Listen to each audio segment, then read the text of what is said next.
Hello, everybody, and welcome to a meeting of friends. Our meeting here this morning, this early morning, this middle of the night, depending which one of us you're looking at.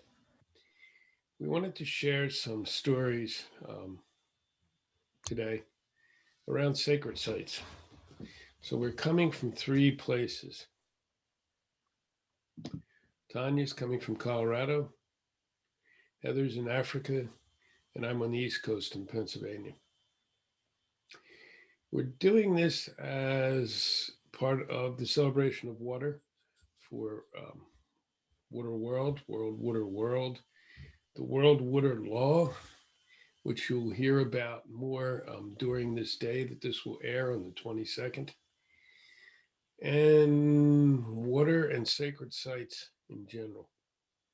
So what we wanted to share today were just some stories. We wanted to do some storytelling about different sacred sites that we've been involved with or moved by or connected to, and offer what we have here for all of you to hear. We're just going to go into the stories and see where this goes. We decided that spirit needed to guide us, and so there's no structure. There's just the three of us. We can each introduce ourselves as we come up a little bit, however we feel is necessary. And we're going to start with Heather because she's right close to one of the incredibly powerful water sources on the planet. Heather, it's yours. So my name is Heather Cumming, and I live in a very remote village doing a project actually trying to help people get clean drinking water, among other things. But my daughter and I come to Livingston. It's a town about 10, 15, maybe not even 15 minutes from the town is the Zimbabwean Zambian border. And there you have Victoria Falls, which is actually shared between Zambia and Zimbabwe. And we come here every few months to use the electricity and the internet to do our reports and communicate with project supporters and just kind of reconnect with people for our project. So every time we come here, we go visit the falls, and to me, it's a medicinal part of our project. We can't do our work without that site. So, Jim, should I just start talking about the falls? And you can cut me off whenever. Why don't you take us on a tour? Take us on one of the walks you've done, or just bring us into the falls. I'm gonna say that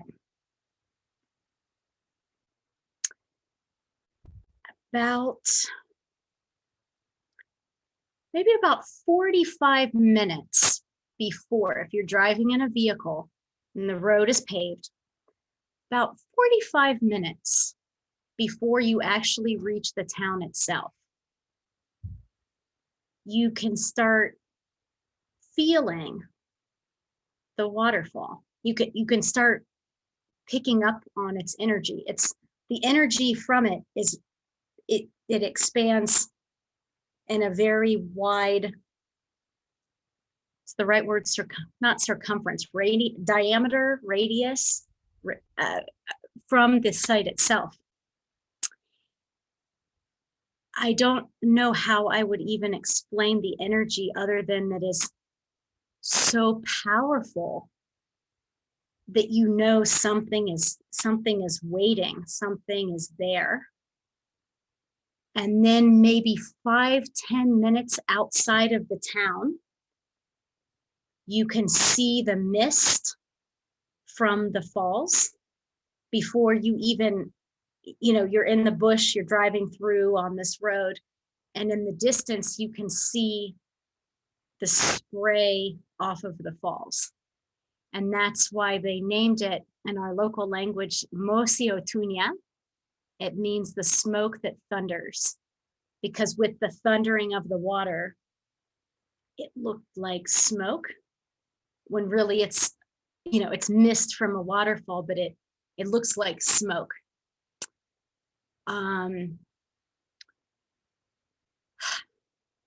It is hard to decipher what is more powerful at the falls, is the water or the rainforest which surrounds it, because there's so much dry in the bush coming to the site of the falls, and then at the falls there's rainforest. I'm going to get the numbers wrong, but I think the Zambian side of Victoria Falls is 1.6 kilometers, and then like 0.5. Again, I'm sure my numbers are off slightly, but 0.5 or 0.6 kilometers is the Zimbabwean side. So that we have a long stretch of waterfall, and Zimbabwe got a very small portion, but the Zimbabwean side is always wet. They have water flowing throughout the year. And on our side, it starts going dry, depending on the rainfall the year before. The falls goes dry about August, September. By October, there's no water. It's just a rock wall. So I always say that for we local people, that waterfall is so powerful with or without the water. You don't need the water for it to be the falls. For a tourist, I don't know, because they've traveled across the world to see a waterfall, so it would never be the same. But for me, I could consider myself a local person. I can go any time of year. I don't care what water is on that. It is so powerful. It's an energetic vortex. The best way I can describe it is that people, when they enter, they carry whatever mood or whatever trauma, whatever thing that's dragging them down. They carry that into the falls with them. And then when they leave, it's like they're somehow purified and they're glowing. It's the essence of purity. The water itself is so clean. I was about to drink it and my daughter yelled at me, but we always collect it when we go, and I take it home and I have it on my shrine and I put it here and everywhere. And I'm probably going to end up drinking it just because I don't care if I get sick, because I just want to drink the falls. But and I've done that many times and I have not gotten sick, by the way. But so the water itself is pure, but the energy channel of it, it's like a spine in the earth. It's straight and it's pure, and it has all of these nerves that go out into other spaces, other places and other spaces, very far reaching, I think. I've always said, there's powerful, beautiful waterfalls all around the world. But why has this one been named one of the 7 wonders of the world? I don't know that I would say it's the most beautiful waterfall I've ever seen. I don't think that it is. There's something about it. It's energetic. It's metaphysical. What I've noticed is that pure love, pure light, cosmic energy that we all work to tap into, that's so difficult on this 3rd dimension, I guess you'd call it, the dimension of power, control, money, vanity, blah, blah, blah, and blah, that we're all living on, but it can't ever make any of us happy. because it's for our ego, and our ego is never going to make us happy. So whatever we achieve in this realm is just, it's a false zone, I should say. When we as human beings have that potential, should we choose to tap into that higher energetic vibration, which is nature, and it's available, it's all around us all the time. It doesn't matter where you live, it doesn't matter. It's in the trees, it's in the grass, it's in the air, it's in the sun, it's in the moon and the stars. However, there's certain places where the human energy, which is generally scattered, I can see it. It's not, it lacks that purity. It's scattered, it's confused, it's very chaotic. The more that human energy dissipates and you get into these zones like Zion National Park, Sequoia, and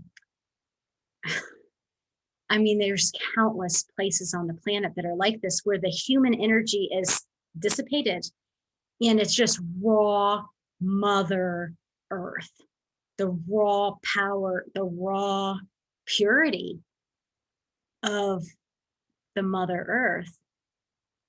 We as humans have a gift that we can channel into that. We can tap into that, but it requires a surrender. Like I said, you enter the falls, you leave your garbage, or the falls just takes it away, you know? And often when I go to the falls, I just sit there. Just sit there. I stare at a blade of grass. I can stare at the water as it's coming down. It looked like lace. It looks like lace. As it tumbles down, it stops even looking like water. It just looks like a white, lacy,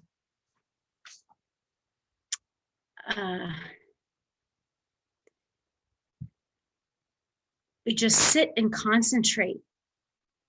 And concentration at the same time, complete abandonment, like a complete, I guess, surrender. And suddenly you are the blade of grass. You are the water. You're not even like, I am Heather. No, it's, you become the water, you become the earth, you know. There isn't a separation. You are that flower, you know. And then of course, like, I'll just go for hours with my daughter, just taking it all in and just being with this, and people will come by. This is very interesting. There are some people that you don't even know are standing near you.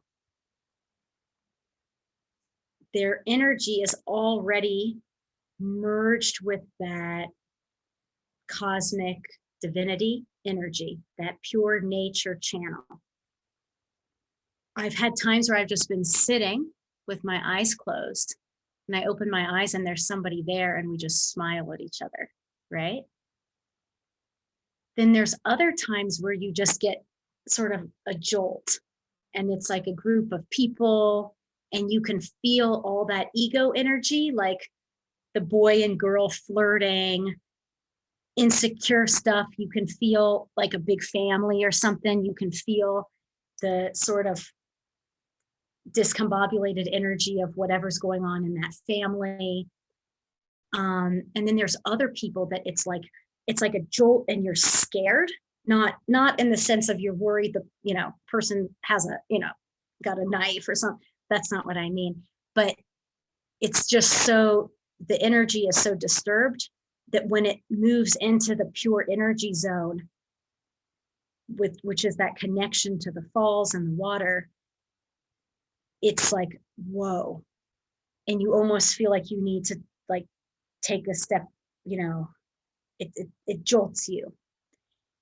And that's what I've noticed about human energy, is that we do have that ability, and that we're in a position where we can, in any moment's time, any moment, connect to that nature source, purity, cosmic divine energy at any time it's available to us. It's like Dorothy clicking her red ruby slippers. She could go home anytime. She just didn't know it. And we have that. And to me, the more we can be with nature, like be with it. Like you don't just go to a park, sit there, sit there with your phone and check your messages. And no, no, no, no, no, no, no. There's no phone. There's no kid. If you're there with your kid, keep an eye or whatever, but it's you with the nature. There's none of this distraction. You are with it. You're feeling the tree. You know the tree because you are the tree. You go to the river. You go to the Grand Canyon. You go to the ocean. There's no separation. There's nothing. There can't be. If you're going to be with something, you're just with it. You leave you behind, and what is your essence is what is with that pure energy source. So the falls, to wrap this up, it's a place of immense energy. It's a place of immense purity. The magnitude of it is, it's like the Grand Canyon or the ocean. It's utterly vast. It's wide, it's deep, it's profound. And I don't know where the whole continent of Africa would be without it. I think it sources energy like, the Nile or the Zambezi River, like these water bodies, they sort of source energy to all of the land, not just water itself, but energy source. So I think that's it. I could talk forever, but for now, that's it. Thank you for listening. Wow, that's awesome. What a great way to start us off. I could feel the waters as you spoke, and we'll be talking about various sacred sites. And it's a good reminder, sacred sites come in a lot of different packages. There's the natural ones, as Heather was talking about. There's some that are brick and mortar. Most of them have some water element, as I've discovered as I travel around. And I'm just letting things flow through me as we do this. And I still have no idea what I'm going to talk about. But luckily, Tanya's next. I'm not sure what she's going to talk about, but I think it's time to move there. Before we do, I just want to add quickly that we will be putting this up for World Water Law, World Water Week, World Water Day on the 22nd, and inviting everyone to watch. And then we'll spread it around to other things that are going off. If you want to know more about World Water Law, you'll hear about it on that day from some of us. But you can go to Codes for a New Earth and look for World Water Law. Read it. It's the Earth Mother asking us to have a natural law that allows the water to be pure again, to be healed again, so we can be healed again. The other place we'll put it, I think also, and I just want to mention is sacredearthactivism.org. That's a site that is also heavily engaged with protecting sacred sites around the planet, right now focused on Stonehenge, which is another story in itself. So just to put that in there, to bring in friends and relatives around the globe who are doing similar things. Ugh, I need more coffee. Anyway, let's shift it over to Tanya in the mountains of Colorado. Thank you, Jim. And thank you, Heather, for the beautiful story. That was really, I could, like Jim said, I could really feel the water. What a wonderful place to be near. I would love to see that sometime. When we were preparing for the topic and talking about sacred sites, I had all of a sudden so many ideas and so many places that popped up from Kauai, and you talked about the Grand Canyon, Sedona, and like all these places. There are so many. And I decided on a spiritual place that I visited last year. I was fortunate enough to go there right before lockdown, and that is an ashram in India.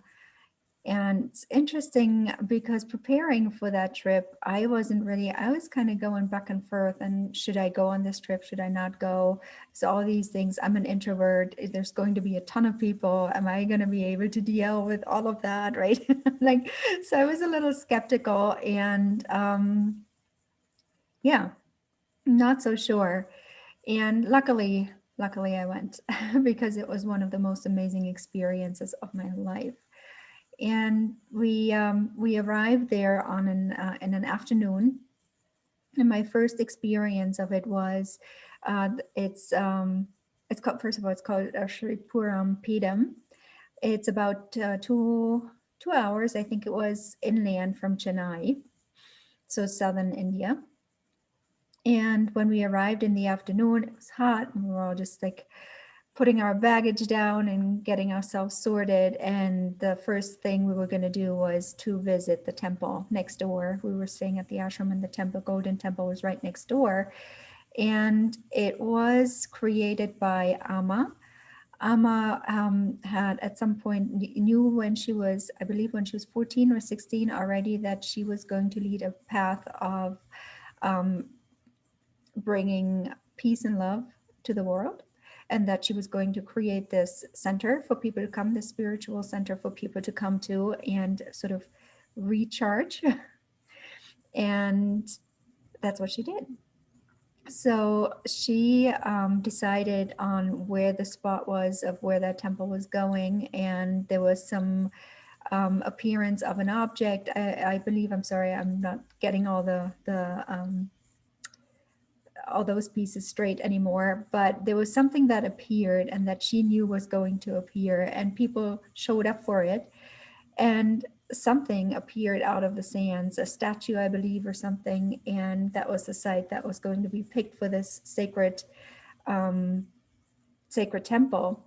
And nature affirmed it by ants building this massive anthill. It is really huge. I went and saw it. It is amazing. And this is the way they say that nature affirms things when something like that appears. So we had those two things happening. And so eventually, with over time, temple got created. So now we're there. It's a Friday night and really hot out, and we were going to go into this temple and walk the star path. All around the temple is this path, which is the form of a star. And you walk it in a specific direction. And there are a ton of people. And it's super crowded. Everybody comes in to be there and get the energy of this. And then at the center of it is that Golden Temple, and on your way there you pass through several other smaller temples, and there are rituals and there are ceremonies, and all of these things are happening. It's really quite a sight when you come in and you have not experienced that before. It was walking through a ceremony with a cow, and then we went on to another piece, and then another temple. And eventually we ended up at the Golden Temple, which has some water around it. And as we were approaching the temple, I didn't even know what was happening. All of a sudden, I just felt tears coming down. And I thought, that's so interesting. I'm not even sure what's happening, right? But I'm crying because I was so moved and I was so overwhelmed. There was such an unbelievable feeling of peace, love, oneness. It was incredible. and nothing, we weren't in any kind of ceremony yet. We're shuffling like shoulder by shoulder, right, through the masses, through this star path. And it just still was so incredibly moving. And I look around and almost everyone around me is crying. And I just couldn't believe it. So there's your first connection to water right there. We're all crying around this temple and just being overwhelmed by the beauty of the energy there. So moving. And then the other connection to water there is there are many rituals that are being done every day, the pujas that are taking place there every day. And it's the, oh, I can't think of the word right now. Amma and people who work there and give service there do rituals with the statues that are there, the statues of the deities.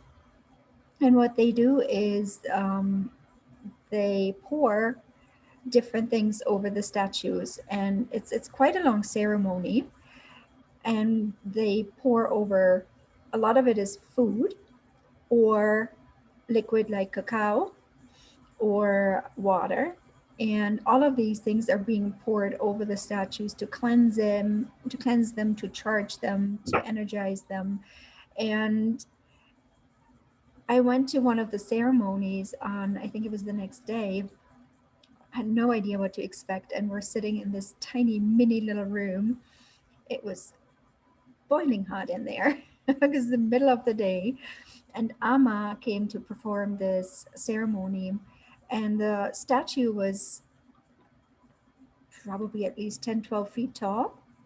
So Amma has a ladder to go pour all these things over the statue, and so starts out with some kind of yellow substance, right? And then it's some kind of chocolatey substance, and all these liquids going over the statue to charge it and to cleanse it and to do offerings, and bananas, mashed bananas, right?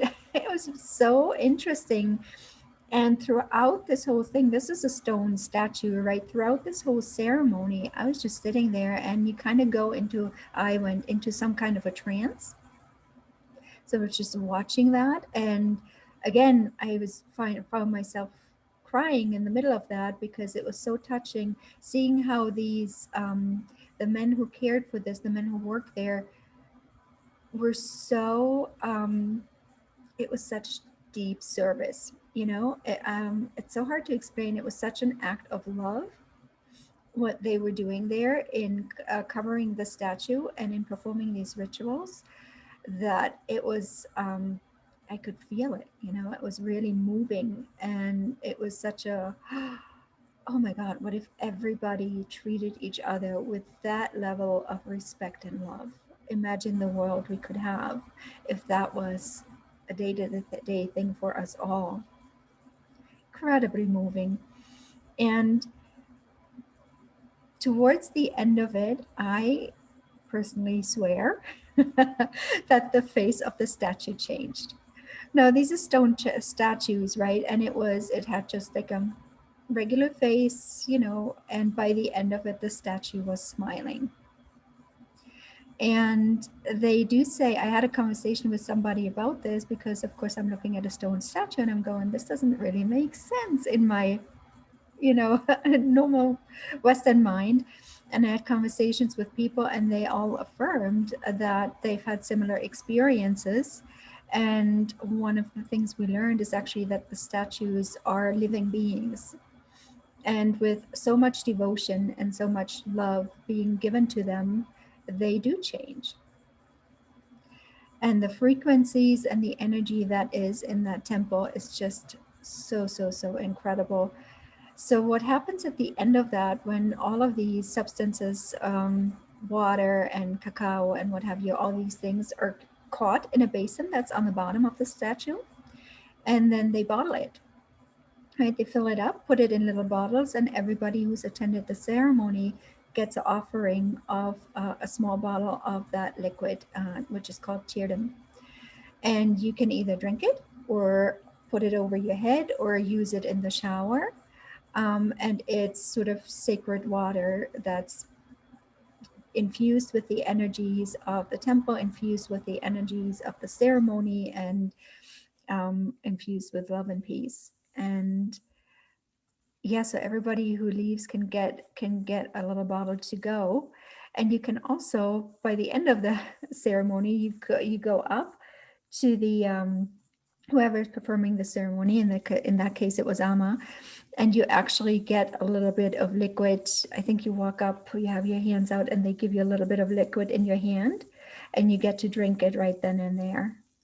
And that too, same thing again. I'm in tears again, just walking up there, right? It's just incredible. And I could not imagine, I've heard people talk about this before, but I just could not imagine that the energies would be so strong and it would be such an overwhelming feeling of love and peace. It's all I keep saying the same thing because that's what it was. It was as simple as that and as amazing as that, overwhelming feeling of love and peace.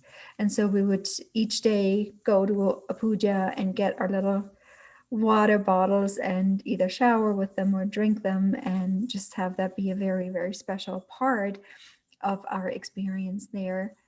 And it was wonderful to experience that. We went with sort of a spiritual group, and it was wonderful to experience that in that small group and soak all that in. And then me as an introvert, like I said in the beginning, in a temple with that many people, I mean, I just walked around smiling all around, right? And just wanting to hug everyone and kiss everyone because everybody is so beautiful. And I just cannot even describe it, right? And usually I'm like, okay, here's my space, here's your space. Let's stay in our spaces. And it just was not at all like that there. It was similar to what you described with nature, with we're all one, we're connected to it, you become that. It's like we became each other, we became one, you weren't separate, right? You would look up and there's this child, I don't know, playing, and you just think, oh my God, and you could feel that, you could be that, and just connect with people on a completely different level. There were no words needed. And like you said earlier, Heather, you would look up and somebody's just smiling at you. It was just an incredibly enriching experience for me. So yeah, this is one of the sacred sites that I chose. There's many, many more, but I think I'm going to leave it at that for now. And I just feel so blessed that I was able to go there and that we got there just in the nick of time before borders closed, before lockdown happened and all of that, and took away so much nourishment for this last year. Because anytime things get difficult or I get challenged, I can now tap into that energy I felt there and that I had, and feel that connection. And anytime, even just sitting here, or if I want, like you said, Heather, earlier, I go out in nature and I look at the little waterways around my complex here, or I go look at a tree or what have you and connect that way. But having had that foundation last year, that deep connection has really helped me with all the things that were happening this last year, all the lockdown, and don't need to go into it. You all know, you've all been there. So yeah, thank you for having me on here and letting me share my experience with this. Wow, beautiful. So, two different types of sacred places. And Tanya just said, you all know, and you've all had those experiences. If you haven't, it's time to get out there. Sacred sites don't have to be the falls that Heather's talking about, the temple that Tanya's talking about. They could be something near you, close to you, something that may only be sacred to you. It doesn't matter. It is all connected. The Mayan saying that came as Tanya was talking, I am you and you are me. That's what it's talking about. We are all connected. Doesn't matter if we're introverts or extroverts or whatever else we are. When we come to these places, they have power. And so already this morning, I've stood under the falls. Heather's talking, and she mentioned the ruby shoes and being able to go home. And I was smiling inside because just before she did that, I was envisioning the falls in The Wizard of Oz and thinking, don't pay any attention to that little man behind the falls. And then, boom, in came The Wizard of Oz. So these things really are all connected. And it's part of what we're doing too as White Otter Academy. So anyone who wants to connect up with that project, go to teachable.com and look for White Otter Academy, or go on Facebook and look up Storytellers Lodge. There's a lot of us there now, and we'll be doing more and more of these stories as we go along. The stories are so important right now, especially, again, as Tanja was talking about the lockdown.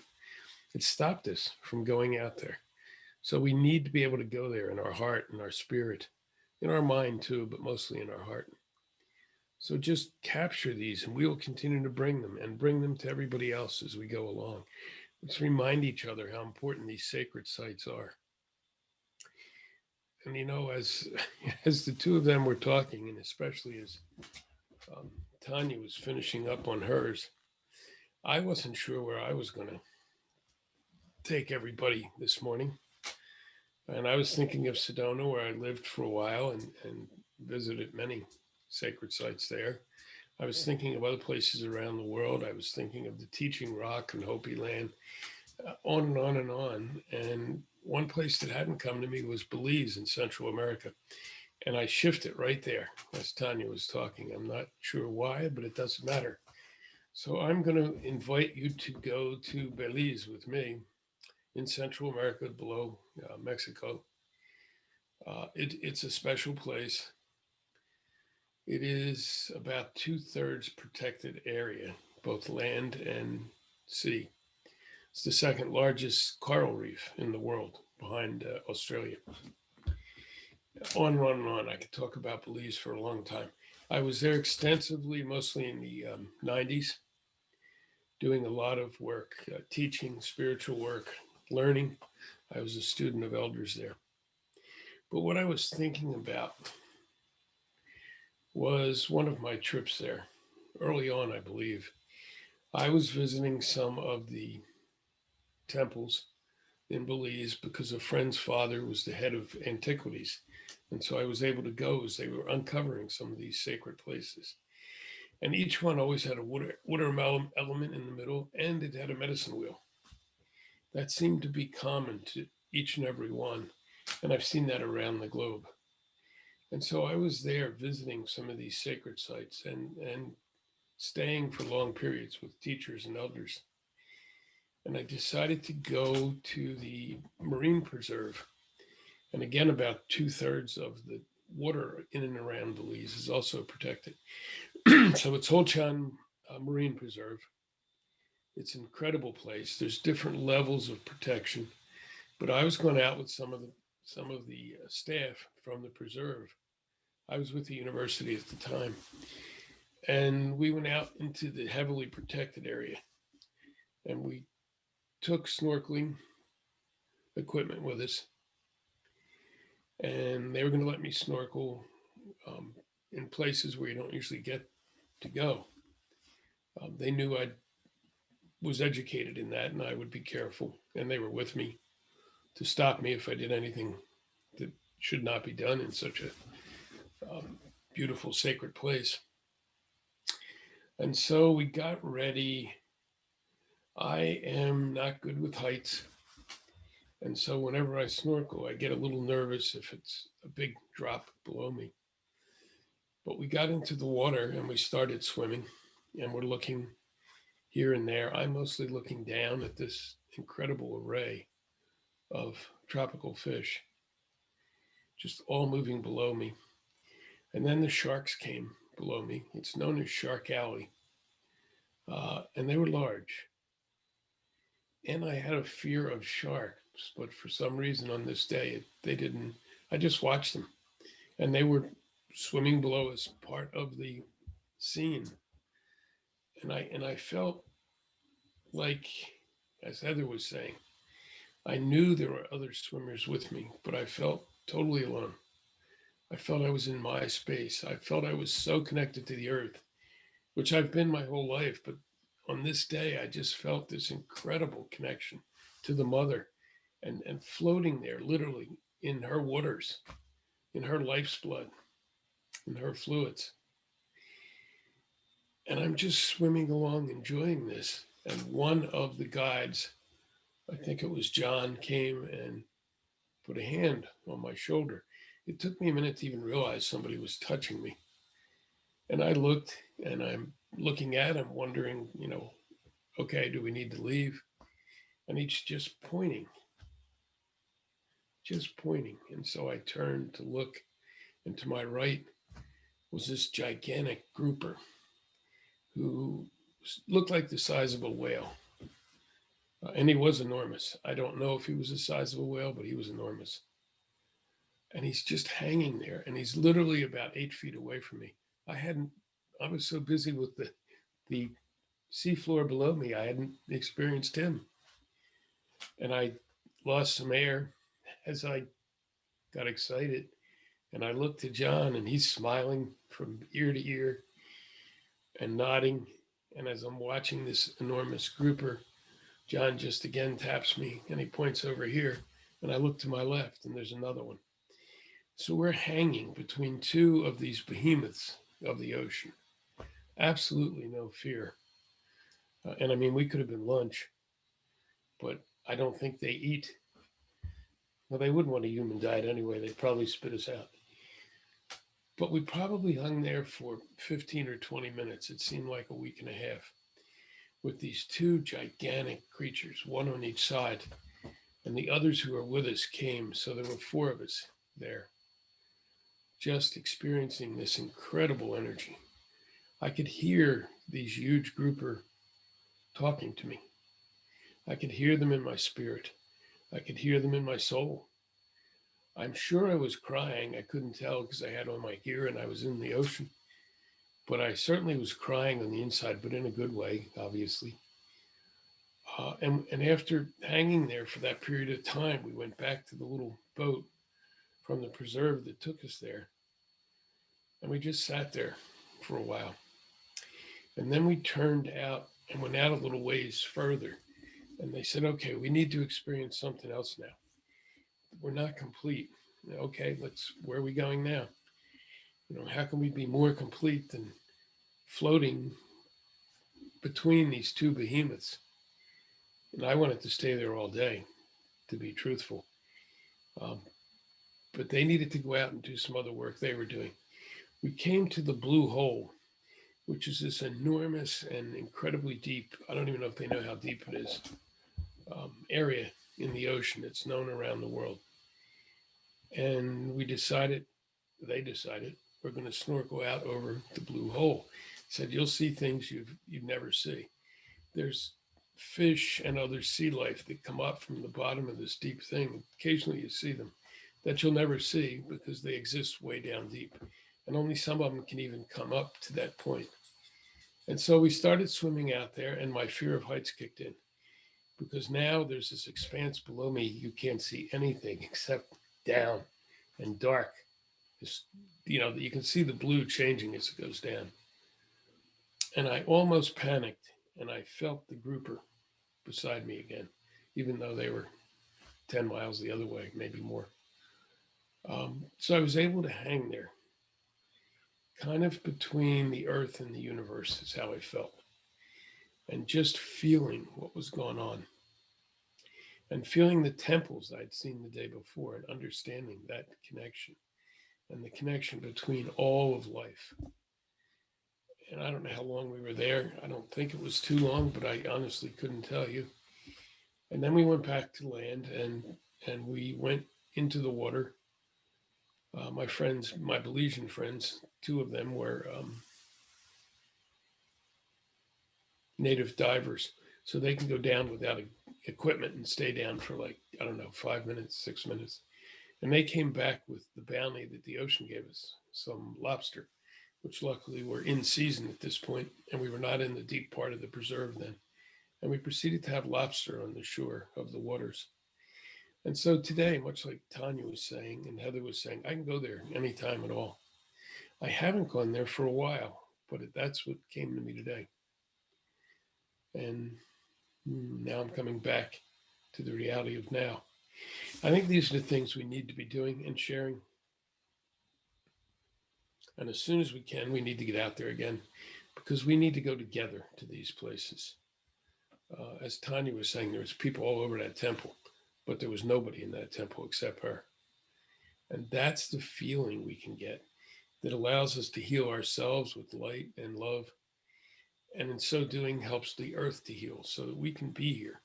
We can stay here. We can help heal all these things that we have caused on the planet that are not in a positive way.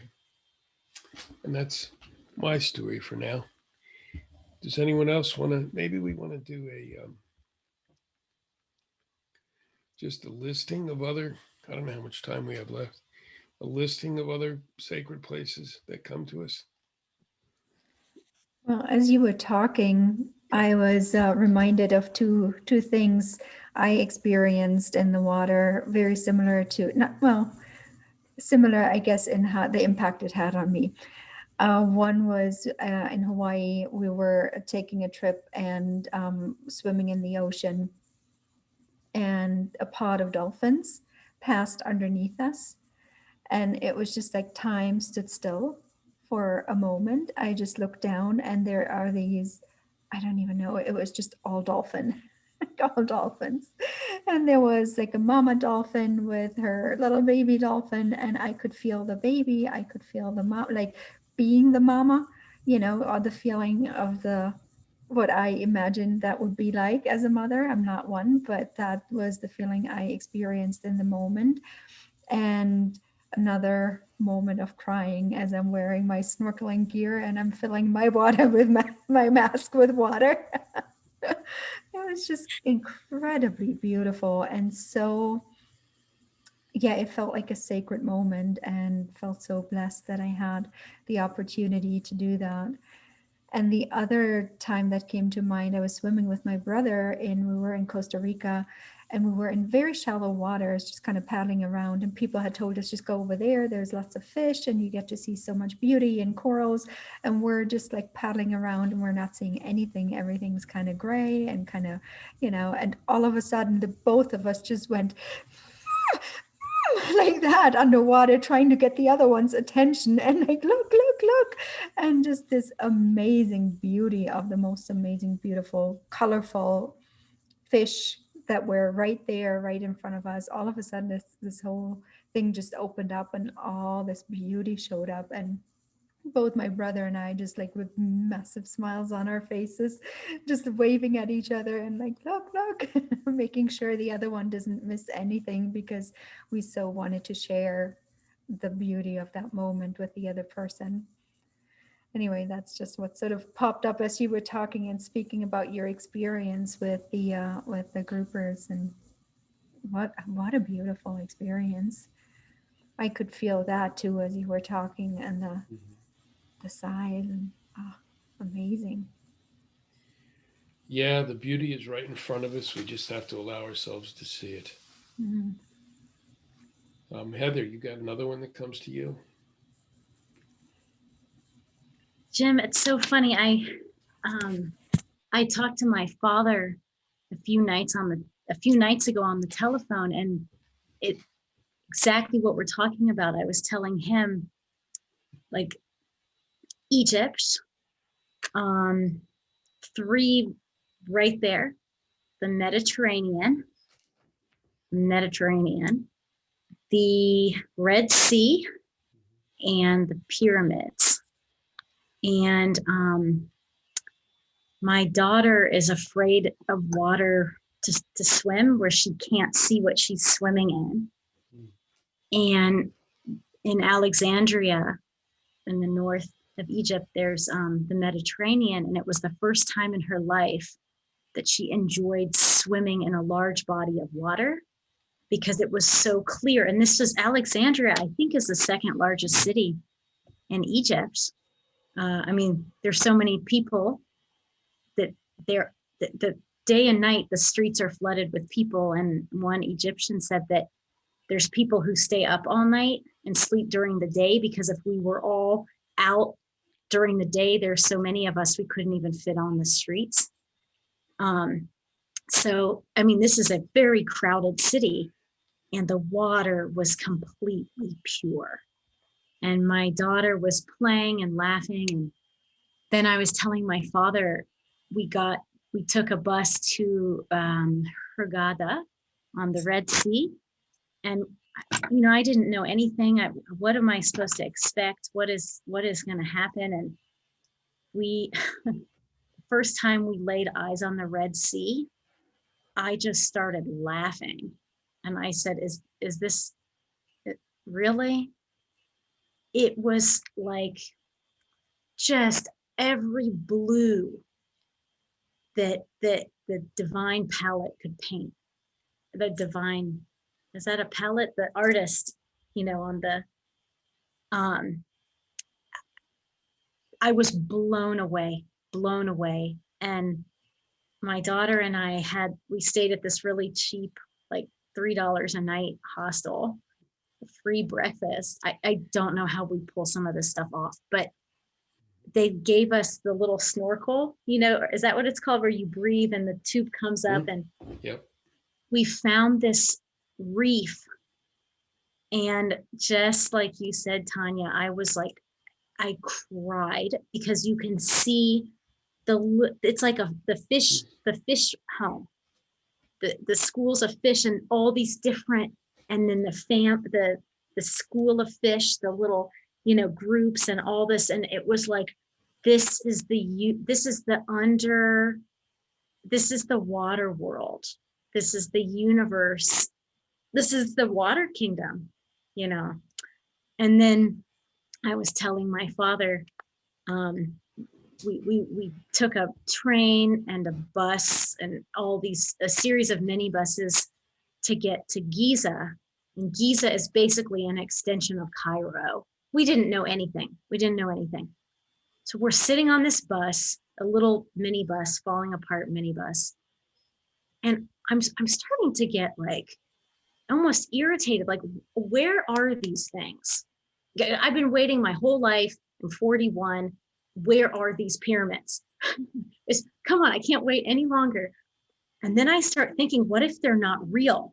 What if this was like a conspiracy theory? They're not real. Where are they? And my daughter, I'm nudging her like, Rady, what? And she's like, I don't know, Mom. Like, Mom, I don't know. And after maybe a minute after that, she just nudged me and said, it's hard to talk about without crying. She said, like, Mom, look. And it was like, God. Oh my God. Like, there they were. Just all this city. And then you look and there they are, just waiting.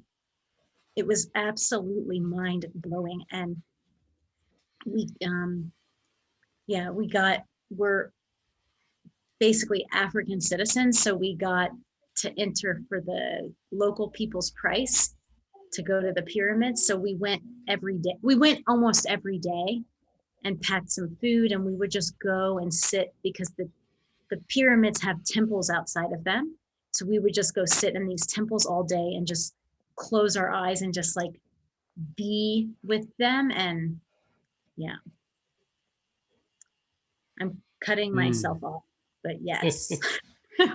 Beautiful. Just want to add, I just feel such deep connection right now, Heather, that we've walked some of the same paths. Yep. Me too.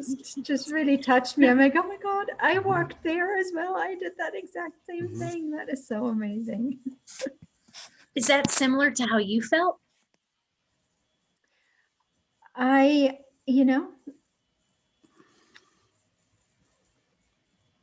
Oh, wow. Is it similar to how I felt? And I was just, I was in awe, just like driving, because I didn't know what to expect either. And like, you were on this little bus and we're getting transported over there. And all of a sudden there's like pyramids, and it's just this, wow, they're very impressive, and something about the energy there is really, really different. Mhm. So yeah, I feel like I didn't really that happened at a time where I probably wasn't quite as awake yet and quite as conscious. And so I didn't look at it in the same way that I probably would today. But what I could feel, it's like this deep resonance, like inside, or this deep sort of feeling throughout my body of just vibration of the pyramids. I'm not sure how to explain that any better than that, but I could just feel the pyramids vibrations, I guess. It was just really cool. And just right now was just like the connection that we've both been there and walked in the same places, and the Red Sea, and that's so The awesome. Red Sea is overpowering. Weren't you blown away by the colors? Mhm. Just Yeah, some beautiful places. see, this is the connection. It's just what I call source energy. And it's available right now to all three of us together. I'm in a hotel room, you're at home, Jim's at home. We don't have to be in the sacred site, but we're in the sacred site right now because we're connected to source energy, and source energy is available through the plant kingdom, the water kingdom, the animal kingdom, the human kingdom. But as human beings, it's like we've settled for existing on this lower dimension of quarreling and finding all the things we don't like about each other, instead of the resonating oneness and beauty that is all. It doesn't matter if we agree, it doesn't matter if we're different. That's the point. That's the channel. That's the channel, is getting back to this divine sources, because we disagree, because we're different. That's how we get back to the divine, not because we all agree and we're all the same. And no, because we're all so profoundly and intricately different. That is our oneness. It's our channel together, you know? Yeah, I totally agree. And I'm feeling like I'm in many, many places at once, which happens to me at times. But I'm right with both of you again too. And it's interesting. We've spent time in Colorado together at different times, but and now here we are, scattered around, and yet still connected and sharing these stories. And how incredibly important they are, because this is the way for us to move forward, or not. I mean, this is the way for us to end if we don't come together and learn how to do these things and connect and follow the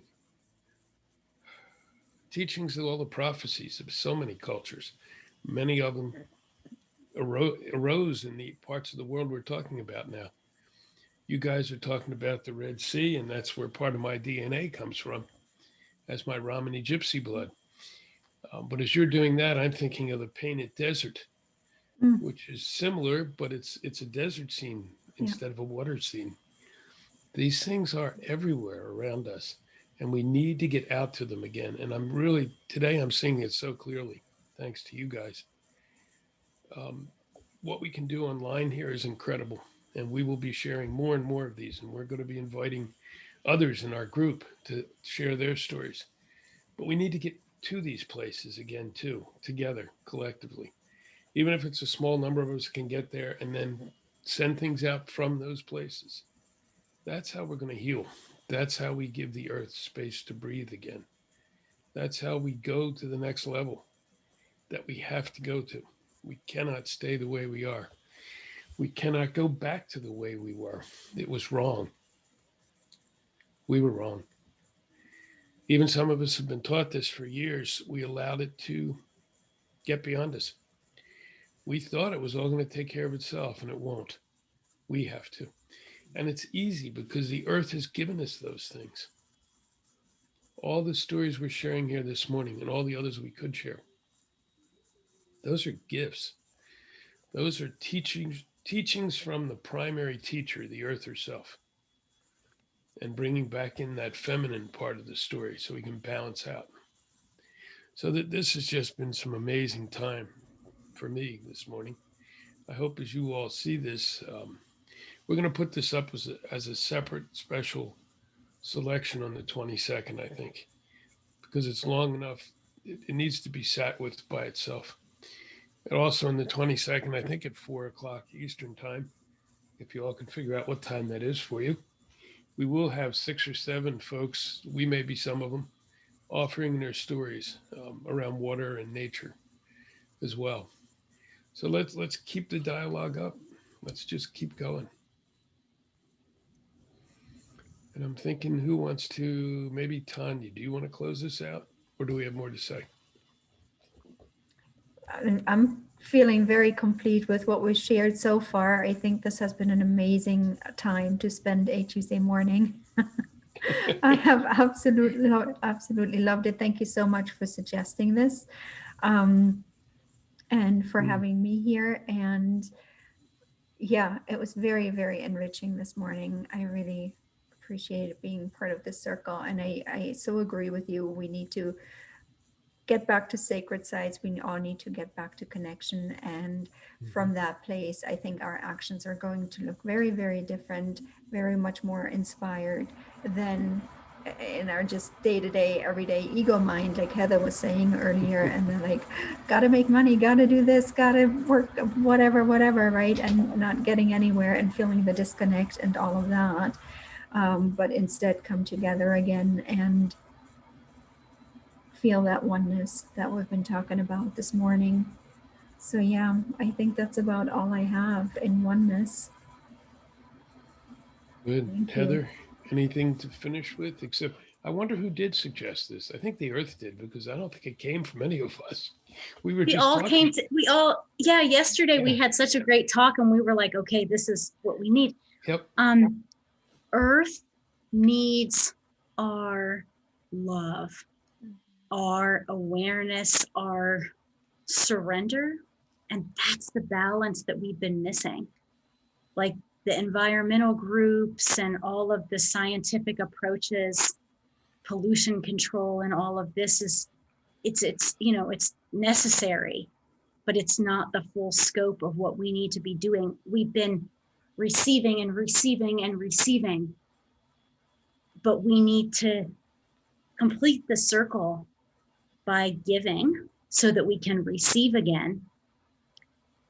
We give our surrender. We realize that without Mother Earth, we don't have breath. We don't have the breath in our lungs. We don't have anything. We don't have a humanity. We don't have anything without the earth. The earth has given us an opportunity to be here, right? So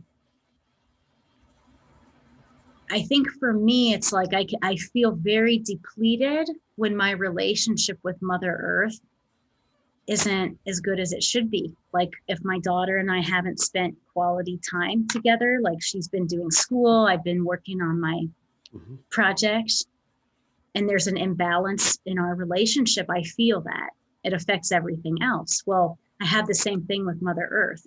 It's like, I need to go on a date, like let's have a date. But I need that relationship to be solid, or I don't have a work relationship. I don't have a relationship in all other parts of my life, because that relationship between me and the earth is so important for everything else that I'm doing, So no, thank you both for this platform. I think if more people had a platform to just open their heart, open the soul, trust enough to be sincere and vulnerable and fearless, then we could accomplish, Jim, a lot of what you're doing, and a lot more of what we should all be doing if more people had this platform. Good point. So everybody who watches this, listens to this, thank you. Thank you for being here. Thank you for experiencing it. Share it around. Like Heather said, share it around. There will be platforms. Storytellers Lodge, White Otter Academy, and a lot of others, not just ours. Look for those platforms. Young people who hear this, please incorporate this spiritual part in what you're doing. We're behind you 1,000%, but this part is equally important. And so let's move together, and I'll just end it with Minnie Wakani. Water is life. Mhm.